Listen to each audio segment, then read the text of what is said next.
For most of us, puppets bring back memories of whimsical childhood stories. For the gifted artists at No Strings International, puppets are also a means for doing good.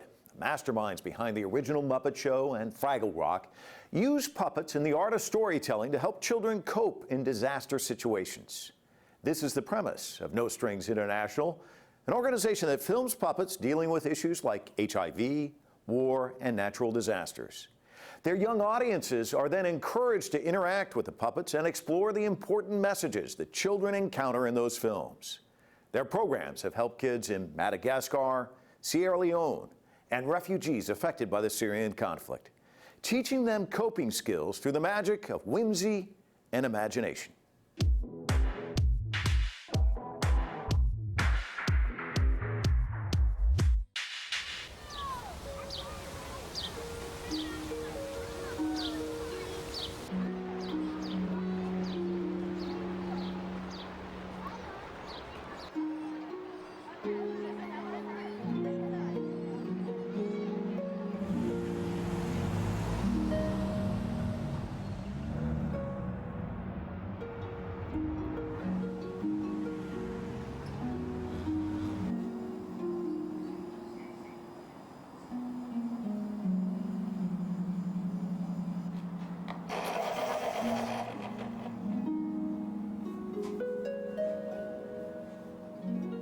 Art is really emotion. Art is the manifestation of the feeling. Art can touch where other things can't.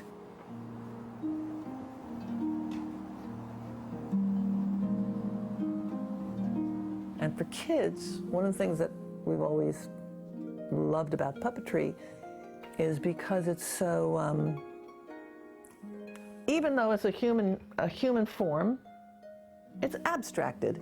You know, it's not a person. It's these silly guys, right? But they're talking about really real feelings.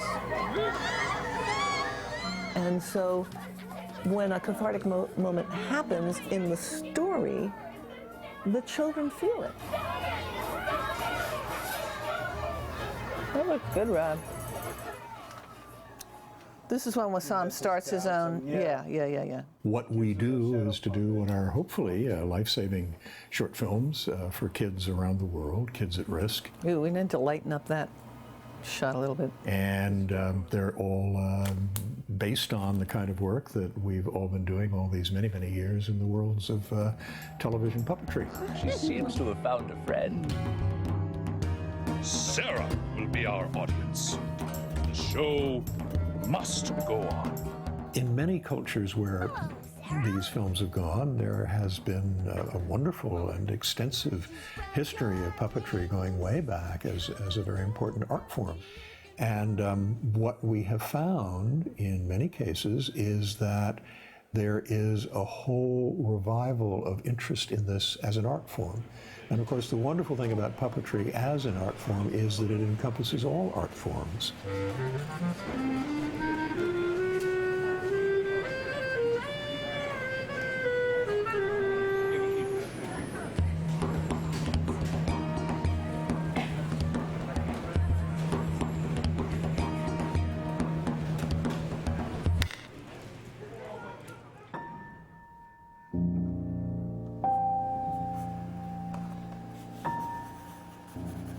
I actually started out in publishing, believe it or not. I was a children's book editor and designer, art director, illustrator, writer at Random House for many years, working with Dr. Seuss. And by chance, I happened upon a little project called Sesame Street just as it was beginning. And so I got in touch with the people there, and before very long, I found myself as the editor and art director of a series of Sesame Street books at Random House. And that in turn led me to meet Jim Henson, and he in turn asked me to come work with him at the Muppets.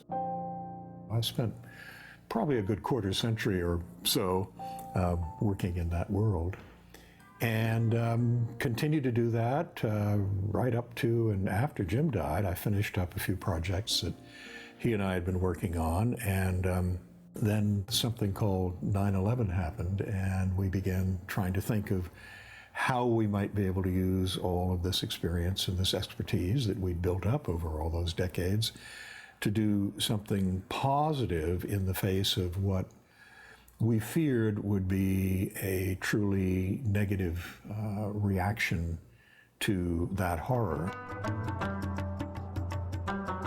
The first project we did was for kids in Afghanistan because we felt that Afghanistan, of all places on the planet at that moment, really needed people to reach out. You don't want to go to school.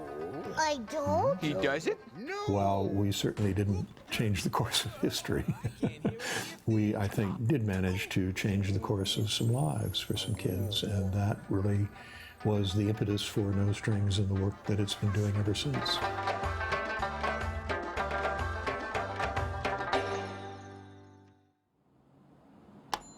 One of the most important things, I think, or the most important thing, is to really do some immersive study of whatever culture it is that we're addressing. And Kathy does most of the heavy lifting, and certainly in the cultural end of things and in the storytelling.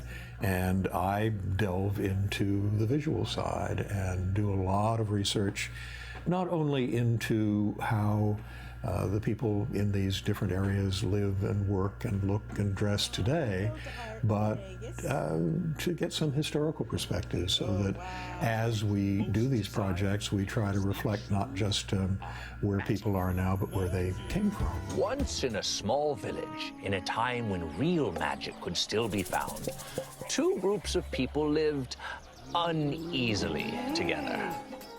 When we leave a project, we want to leave no fingerprints. It should really feel like it is something that grew out of whatever culture we're working with.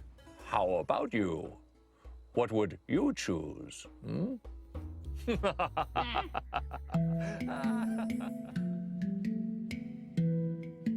Our next project coming up is a project from Madagascar, and it's dealing with nutrition and with land use. Didn't know any better.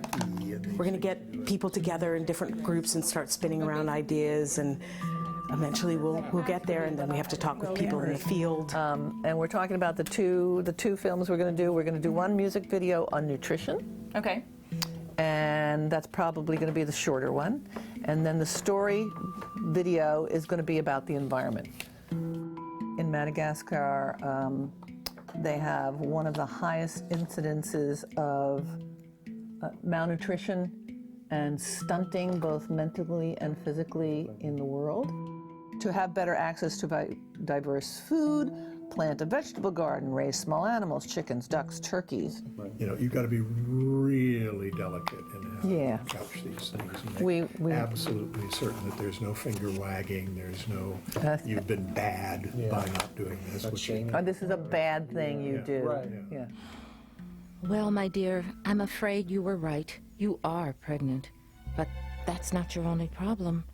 You're also HIV positive. No. We've done a series of short films for HIV/AIDS for Africa. Those films have been dubbed for about 7 countries in Africa. So it's in a lot of different languages. And they're talking about doing even more.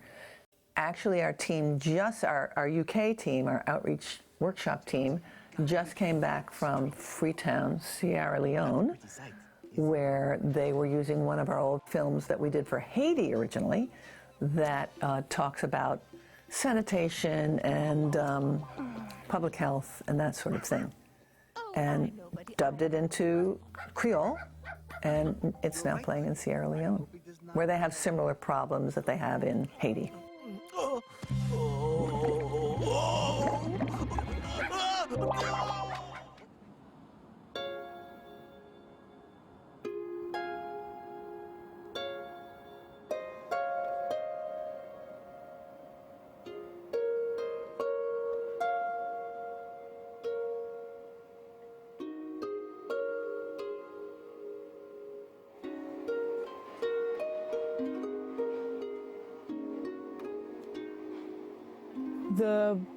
outreach workshops are basically two parts. We have the curriculum that affects a certain country or a certain region, and with that, we take the films that we shoot in New York that are applicable to a specific country, and we take the curriculum for that, and there's kind of a subject matter aspect of it that's more like a lecture talking portion.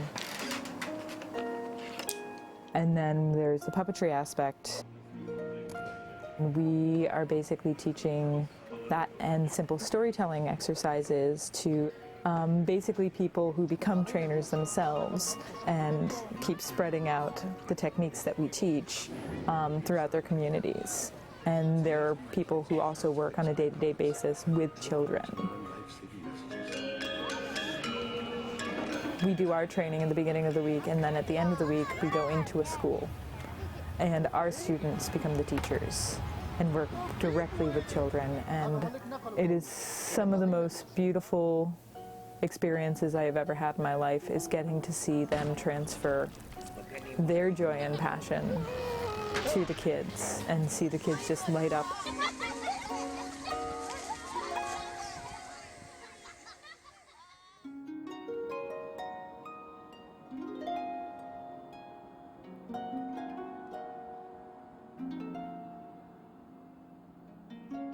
When we talk to the children, we're talking to everybody. You know, it isn't always possible in the commercial world we live in to feel that the work we're doing resonates, you know, beyond that day's paycheck. Certainly it may artistically, but on a kind of larger level, is it always meaningful? And I do feel, certainly the feeling that we get back from these amazing talents is a sense of gratitude that they are able to do something that has some larger meaning, some larger impact, and may, in fact, change a life or two. You know, the old saying that if you change but one life, you change the world entire. And that's, you know, we're not trying to move mountains. We're just trying to change a life or two and make it a little better.